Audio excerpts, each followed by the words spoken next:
사랑합니다. 네, 제가 지금으로부터 5년 전에 새로 교회에 부임했을 때입니다. 일산교회 이전에 교회에 부임했을 때인데요. 그 중고등부에서 새생명 축제를 준비하면서 어떻게 하면 아이들이 이제 태신자들, 자기가 전도해 올 친구들에 대해서 마음을 갖고 기도하고 또 어떻게 데려오려고 좀 마음을 가질까를 고민하던 중에 한 가지 아이디어가 떠올랐습니다. 그 뭐였냐면은 방울토마토를 이제 심을 수 있는 작은 화분 키트를 아이들에게 나눠주고요. 그 화분에다가 아이들에게 그 이름을, 자기가 마음에 품은 태신자 친구들을 이름을 적는 겁니다. 그리고 나서 그 아이를 기도하는 마음으로, 교회로 데려오는 마음으로 정성을 다해서 그 화분을 키우도록 이렇게 모든 아이들에게 그 화분을 구입해서 나눠주었습니다. 선생님들께서 정말로 칭찬 많이 해주셨습니다. 아이디어 너무 좋다고, 애들이 정말 기도하는 마음으로 열심히 키우고 또 친구들 위해서 기도하겠다고 이제 그렇게 야심차게 그 새생명 축제를 준비를 했는데요. 이 기획은 한 달도 채 되지 않아가지고 완전한 실패작이 되었습니다. 일단 제가 농사나 씨를 심고 뭘 키우는 거에 대해서 전혀 무지했다 보니까 저는 이렇게 생각했습니다. 그냥 거기서 주는 흙에다가 씨앗 심으면은 그냥 알아서 쑥쑥 자라겠지라고 생각을 했는데 그렇지가 않더라고요. 그래서 어떻게 되었냐면은 한 60-70명의 아이들이 이제 그 씨앗을 다 심었는데 정작 그 방울토마토 열매를 맺는 그 열매가 나는 것을 본 아이는 한 2명밖에 되지 않았습니다. 대부분의 아이들이 싹이 나지도 않고 싹이 나더라도 금방 죽어버려서 새생명 축제를 준비하는데 오히려 그걸로 인하여서 아이들의 마음을 실족해 한 그런 무지한 전도사의 그런 흑역사가 있었습니다. 저도 그때 아이들과 같이 그 방울토마토 씨앗을 심고 키워보았는데요. 저도 마찬가지였습니다. 근데 그 씨앗을 심을 때에 저의 마음은 하나의 기대는 확실히 있었던 것 같습니다. 이게 싹을 틔우고 이게 줄기가 자라서 나중에 열매를 맺으면 얼마나 좋을까. 그리고 그게 당연하게 무언가를 심는 사람의 마음일 거라고 생각을 합니다. 그리고 그것이 순리겠죠. 오늘 본문에 나오는 사건, 이 무화과 나무에 대한 사건은 사실은 많은 부분에서 좀 이해가 어렵기도 하고, 왜 예수님께서 이렇게 행동하셨을까? 또는 반기독교 진영 쪽에서 예수님을 비하하거나 이 성경의 가르침에 대해서 부정하는 용도로 쓰이기도 하는 대목이기도 합니다. 예수님께서 무화과 나무 가까이 가셔서, 시장하셔서 가까이 가셔가지고 나무를 보셨습니다. 열매가 있는지 보셨는데 열매가 없습니다. 심지어 13절에서 무엇이라고 말하고 있냐면은 이는 때가 아니다, 열매가 열릴 때가 아니다 라고 성경에 기록되어 있는데, 예수님께서는 어떻게 이 나무에 하시냐면 저주하시고 결국에는 이 나무가 뿌리까지 다 말라서 죽어버렸다라는 거죠. 이 모습에 대해서 많은 사람들이 나는 그런 신 믿지 않겠다, 아니 이렇게 논리적이지도 않고 이렇게 상식적이지 않고 저 예수라는 사람이 그저 감정적으로 자신이 배고파가지고 이렇게 행동하는 것에 대해서 우리는 이해할 수 없다라고 비난하기까지 합니다. 그렇기에 오늘 식물에 대해서 무지한 제가 이 무화과 나무에 대해서 혹시라도 아시겠지만 좀 공부를 해봤는데요. 이 중동 지역에 있는 무화과 나무는 보통 이 6월절 가까이쯤 4월쯤에 첫 열매를 맺는다고 합니다. 그리고 1년에 총 4번에서 5번 정도의 열매를 맺는데, 그 중에서 첫 열매를 맺는 때가 바로 이 6월절, 이때 예수님의 이 사건이 있던 이때를 의미합니다.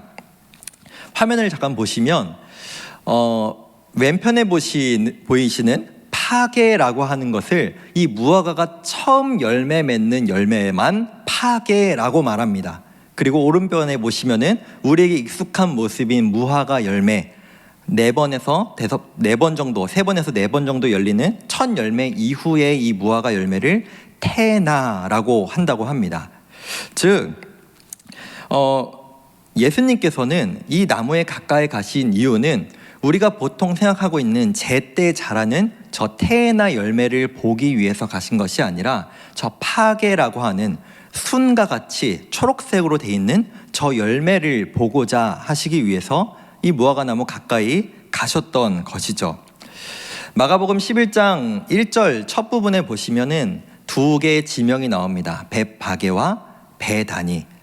이 두 지역은 그냥 동네가 붙어 있는 마을들인데요. 이 두 개의 마을 이름 또한 우리가 베들레헴이라고 하면은 베이트라는 집이라는 뜻과 레헴이라는 빵, 떡집이라는 이름이 붙어서 베들레헴이라고 부르듯이 이 벳바게와 베다니도 파게라는 무화과, 또 테에나라는 베다니, 그러니까 결국에는 무화과 동네, 무화과 마을이라는 뜻을 가지고 있습니다.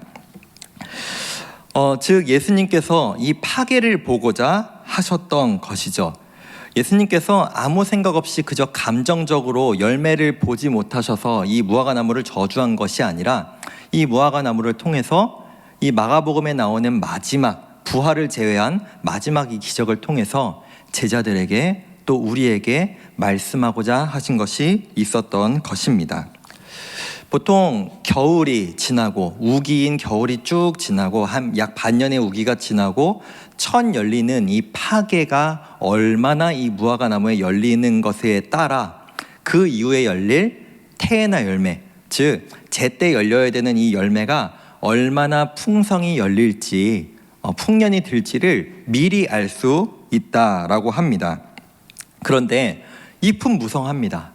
초록초록한데 정작 그 파게 열매를 찾아볼 수 없는 이 나무는 앞으로도 열매를 맺지 못할 것이 너무나 뻔한 나무였던 것입니다. 사실 이 첫 열매인 파게는 수확하지는 않습니다. 이 나무의 주인들도 굳이 인건비를 들여가면서 상품성도 없는 이 파게를 수확하지 않고 그냥 사람들에게 무료로 따먹을 수 있도록 놔두는데, 이 파게라는 열매가 어떤 의미를 가지고 있는가? 정말 긴 우기의 겨울 동안 제대로 먹지도 못하던 그 가난한 사람들에게 이 파게란 열매는 정말로 소중한, 정말로 귀한 마른비의 담비와 같은 열매, 그런 의미 또한 가지고 있는 것입니다.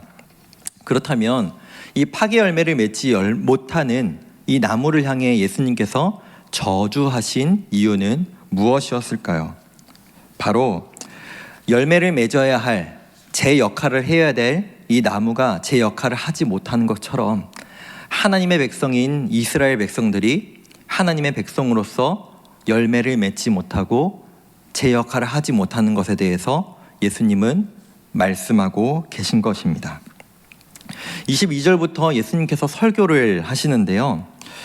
예수님께서 명령어를 3개를 사용하시면서 이렇게 말씀을 하십니다. 먼저 하나님을 믿으라 라고 시작을 하시며 믿음에 대해서 말씀을 하시고, 그리고 23절 이후로는 기도에 대해서 또 설교를 하십니다. 믿음을 가지면 산을 들어서 바다에 던질 수 있다라고까지 말씀을 하시는데, 이건 당시 유대 사람들에게 흔히 쓰이던 속담으로 불가능을 뜻하는 의미였습니다. 즉 예수님께서 말씀하시는 것은, 지금 여기에서 말씀하시는 믿음은 내가 믿으면, 내가 기도하면 무엇인가가 반드시 이루어진다라는 결과나 확신 또는 의심에 대한 것을 말씀하시는 것이 아니라, 내가 기도할 때 그것을 반드시 들으시는 그 능력 있는 하나님이 있다는 것을 너희가 정말로 신뢰하느냐, 너에게 정말 그 믿음이 있느냐라고 예수님 질문하시는 것입니다. 예수님께서 여기에서 갑자기 뜬금없이 무화과 나무 이후에 믿음을 강조하시는 이유가 있는데요. 바로 우리가 오늘 읽지는 않았지만 이 무화과 나무 사건 사이에 있는 성전에 대한 내용 때문이었습니다. 유대인들에게 성전이라는 것은 정말로 특별한 의미를 가지고 있었죠. 그런데 그들은 그 하나님의 임재를 상징하는 그 성전에 대한 믿음이 점차 변질되어 가고 있었습니다. 어느 정도였냐면 AD 70년에 결국에는 로마 군대에 의해서 그 모든 예루살렘이 파괴되고 심지어 성전까지 파괴될 때 한 유대 랍베는 이렇게까지 얘기했다고 합니다. 이제 더 이상 우리는 기도할 수 없다. 우리의 기도의 문이 막혔고 우리의 기도는 더 이상 의미가 없다. 성전이 없으면 기도의 의미 자체가 없어진다라고 이 한 랍비의 말뿐만이 아니라 대부분의 유대인들이 이렇게 생각하고 있었다는 것입니다. 유대인들은 정말로 긴 기간 동안 이 성전에서 하나님 앞에 기도를 했고, 그렇지 못했다면 지금의 이슬람들처럼 이 성전을 방향으로 하여서 기도했으며, 이 성전에 하나님을 위하여 무엇인가를 바치고 그들의 신앙의 중심이 바로 이 성전이었습니다. 그런데 그 성전이 이후에 없어지게 됩니다. 지금도 예루살렘에는 그 성전은 제대로 남아있지 않고 그 유대인들이 기도하는 한 터가 있습니다. 남아있는 벽이죠. 그곳에서 통곡하며 그 유대인들이 기도한다라고 해서 통곡의 벽이라고 합니다. 성전에 남아있는 한 켠인 거죠.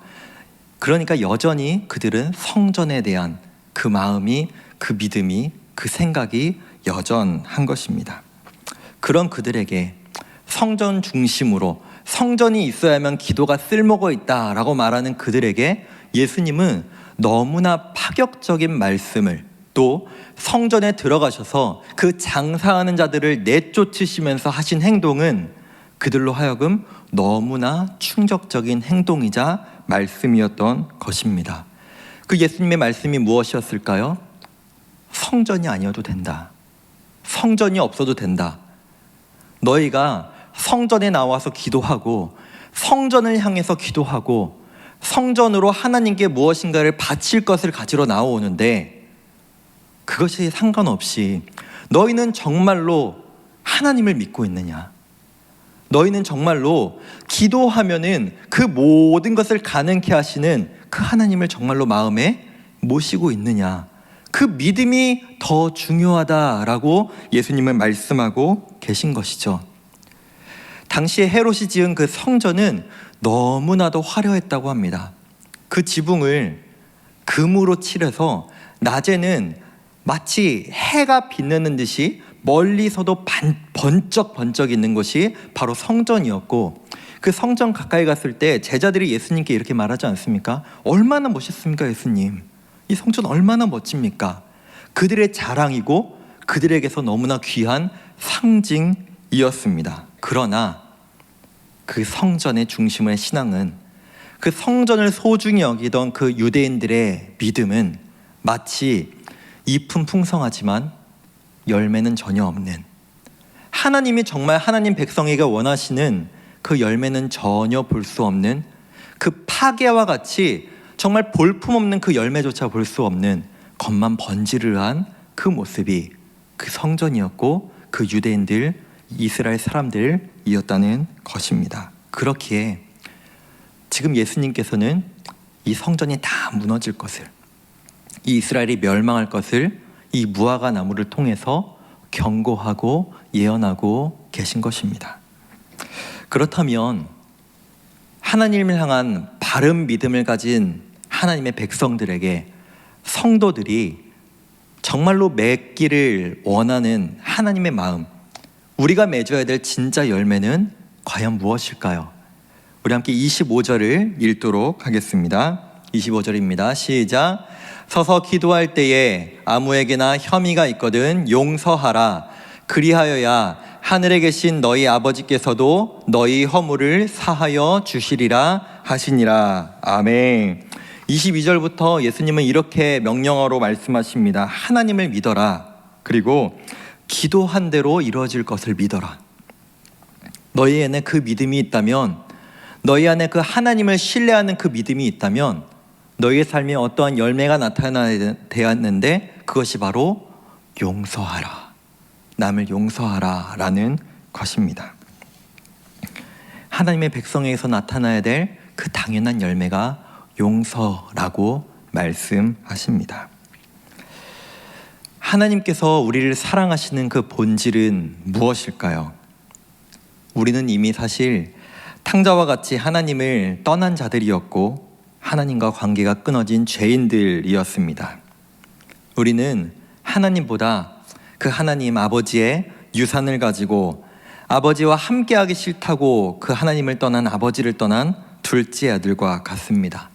그런데 그 모든 것을 탕진하고 돌아온 그 아들을 조건 없이 받아들이시는 그 아버지처럼 그 하나님은 우리를 용서하셨습니다. 그 하나님의 사랑의 본질이 바로 용서였죠. 우리가 원래 하나님과의 관계가 좋았던 게 아니지만 더 이상 그 아버지가 돌아온 탕자에게 너 근데 나한테서 가져갔던 그 유산들 어디다 썼니? 너 왜 이렇게 거짓골이야? 너 지금까지 뭐 하고 지낸 거야? 라고 묻지 않았던 것처럼 하나님께서도 우리의 죄를 더 이상 묻지 않으시고 우리의 어떤 과거도 우리의 어떤 문제도 더 이상 묻지 않으시는 그 모습, 이 용서라는 것이 원어의 뜻을 따지고 보면 마음에서 떠나보낸다 라는 뜻입니다. 하나님께서는 우리의 모든 죄를, 우리의 잘못을 모두 마음에서 떠나보내셨고 우리에게 이렇게처럼 말씀하십니다. 너희에게도 이 용서가 마음의 열매로 있어야 한다 라고 하십니다. 그런데 이 용서라는 단어를 들으시면 어떤 마음이 드시나요? 용서가 말은 쉽죠. 정말 말은 쉽습니다. 너 용서해라, 화해해라.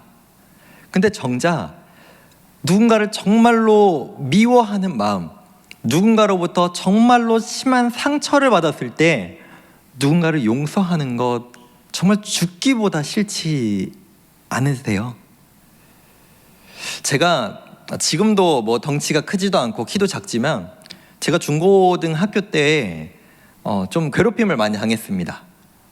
키도 작았고 혹시 제가 안경 쓴 거를 보신 분이 있으신지 모르겠지만 제 안경 쓰면 또 눈도 엄청 작아지거든요. 그리고 그때는 좀 뚱뚱해가지고 참 좀 큰 아이들한테 좀 등치가 있는 아이들에게는 참 가지고 놀 수 있는 장난감 같은 좀 그러다 보니까 괴롭힘도 많이 당했고 좀 그랬습니다. 그때 마음에 참 누군가를 미워하는 마음들이 많이 들었던 것 같습니다. 용서하기가 너무나 싫을 때가 많습니다. 심지어 내가 큰 마음을 먹고 누군가를 용서했어요. 그게 내 가족일 수도 있고 정말 남일 수도 있고 누군가를 용서한다. 내가 진짜 그때 너무 힘들었는데 내가 용서할게, 내가 잊어버릴게 라고 말했는데 혹여라도 그 상대방으로부터 아직도 기억하고 있었어? 아이, 너 속 좁다. 그걸 아직까지 기억하고 있니? 라는 대답이 돌아온다면 그 용서했던 마음 후회되지 않을까요? 근데 이런 일이 더 많죠. 용서했을 때 상대방이 내가 진짜 그때 미안했어, 내가 다시는 안 그럴게 라고 해도 용서를 할까 말까 한데 이런 반응이 나올 때가 훨씬 많지 않으세요? 요즘 운동선수들 그리고 연예인들 학폭 문제들이 참 많이 드러납니다.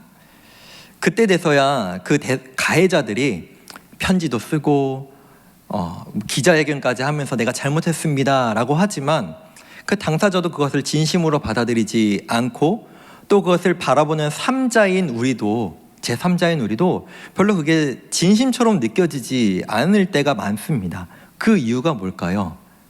대부분 가해자는 내가 뭔가 행했던 것에 대해서 잘 기억하지 못하기 때문입니다.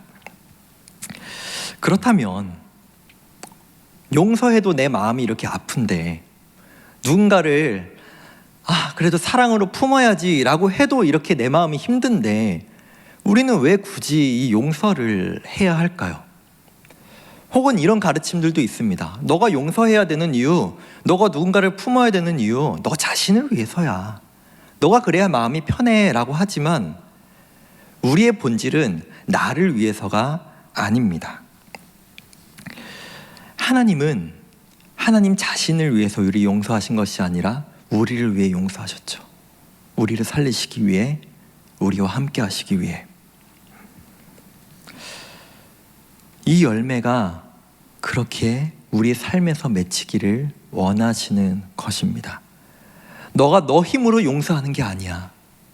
너가 너의 능력으로 누군가를 용서하고 사랑으로 품는 것이 아니라 무엇으로? 우리 주제 있잖아요. 우리가 어떻게 열매 맺죠? 보혈에 잠겨. 그 예수님의 보혈 때문에, 그 예수님의 십자가 보혈 때문에 우리가 용서를 받았고, 우리는 그 능력 때문에, 그 힘 때문에, 그 사랑 때문에 그 사랑의 열매를, 그 용서의 열매를 우리 삶에 맺어야 하는 것인 줄로 믿습니다.